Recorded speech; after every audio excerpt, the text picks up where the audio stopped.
Donc on a vu, par exemple, ton témoignage où tu disais, le fait, en fait, quand on est en vacances, c'est pas le temps, en fait, d'être distrait, mais de Exactement. véritablement se projeter sur sa rentrée et de prendre du temps Oui, pour soi, pas d'être évasif, mais d'être là, en fait, pour les personnes, voilà, qui croient.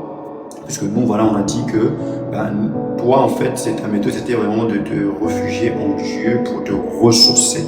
Euh, exactement. donc, c'était ça. Et tu as aussi dit que derrière, tu as vraiment expérimenté les choses avec Dieu et que ça, en fait, ça a conditionné aujourd'hui ta manière de voir les choses, ta manière de Oui, planifier et même ton quotidien, en fait.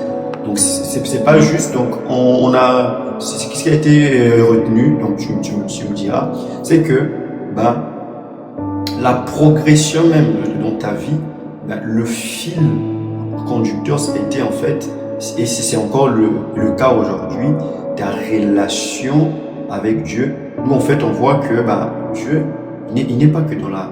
C'est pas un religieux, il est intéressé de ton bien-être. oui, Il est intéressé de ce que tu progresses au niveau intellectuel, au niveau de ton travail, au niveau entrepreneurial.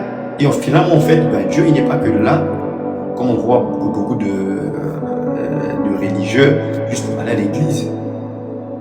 Donc, c'est ça. c'est bien ça.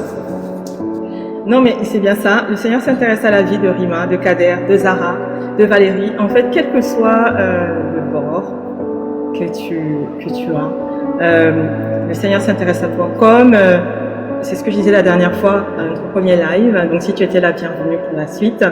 Je disais tantôt que pour le premier live, donc on était vraiment concentré sur le fait d'avancer avec la personne du Seigneur. C'était vraiment la personne qu'il faut découvrir. Maintenant, dans ce deuxième volet, je vais mettre l'accent sur la puissance, parce que la personne ne va pas sans la puissance. Donc,